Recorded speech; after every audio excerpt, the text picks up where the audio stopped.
Hey everybody, welcome back to my channel, Resin Art with Catherine.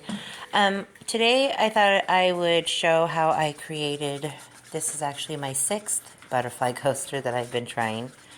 It's hard to get the consistency, you want the right thickness because you don't want a lot of movement. I'm still thinking I used way too much pigment with this one, but as you guys will see, it started off really pretty. I'll be showing the results, which will be uploaded separate from this video. A lot of these videos I post on my Instagram page, which is by the same name as here on YouTube, Resin Art by Catherine. So I don't often post the results along with it. Anyways, back to the butterfly. I mixed up some gold metallic, not gold, silver metallic, and dropped that in. I pre-mixed it in a separate cup. And right now I'm making the antenna, as an afterthought after, because now I know what the result looks like. I did it way too thick. I really should have drawn most of this in instead of pouring straight from the cup or even from a bag. I think it's still too heavy when you do either. So I still might try it one more time. I keep saying one more time. I still might try it again. Anyways, the base color right there, all I did was I filled up a Dixie cup full of resin and I dropped in 1 drop of black alcohol ink. I just wanted a tint. Here I go, and I'm starting with the back wings. And again, as you can see, way too thick. I should have drawn it in.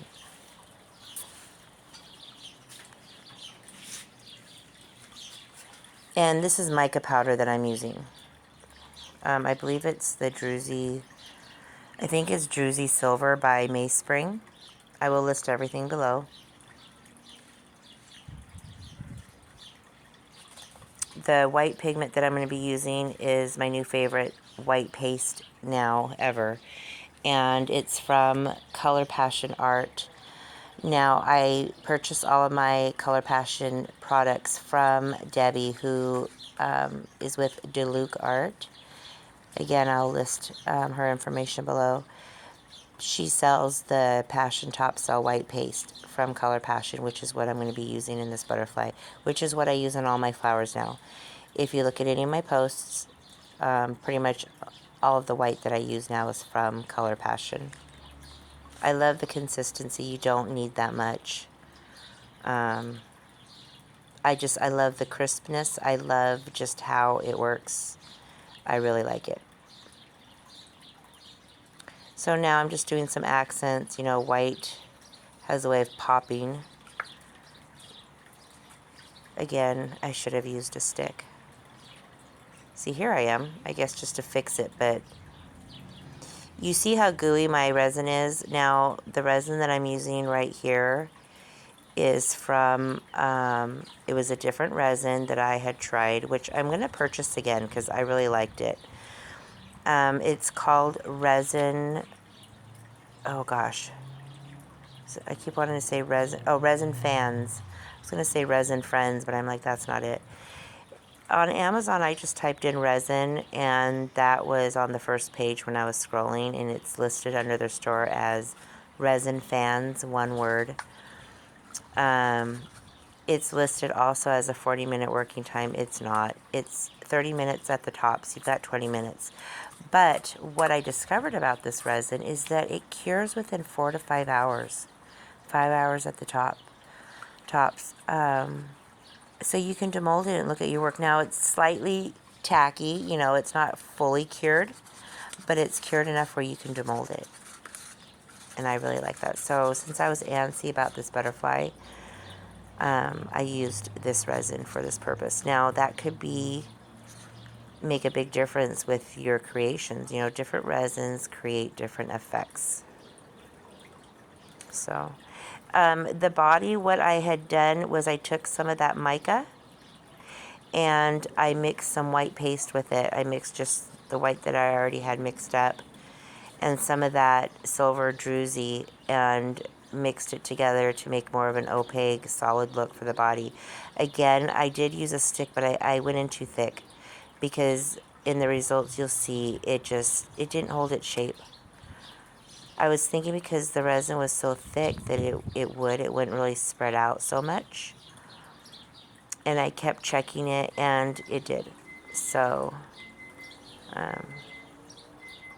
these are just different things that's why I like to record it, that you learn. Here, just pulling in the white with the end of your toothpick or skewer stick, whatever you're using. Oh, that white's going to flow towards the center. I was hoping it would stay and would not flow all the way towards the center, and it ends up doing it, but you can still see the effect from it. But like I said, this is great to watch to show kind of maybe what not to do a little less, not use the mica, but you get the pattern. It does still come out like a moth. I can't draw worth shit. So that reflects even in I'm making dinner right now while I'm doing this voiceover. That reflects also when I'm working with resin, because you're still kind of drawing in a way, you know? So when I drew it on a piece of paper, I did it a little better. They weren't even. And I didn't care because I know in resin it's not going to stay even really, and that's okay, but I don't have the wings just right. I think I have too much space between the bottom and the top wing. It needs to be pulled in more, and only a little slight indentation between the tips, the wing tips, if you look at a butterfly. I know there's different varieties, but for the typical butterfly, because anybody just scrolling through looking at this is going to think it's a moth, I think. Plus those antennae are pretty thick. Yeah, I wouldn't do the antenna that thick. Anyways, I'll post the results tomorrow. Thanks again.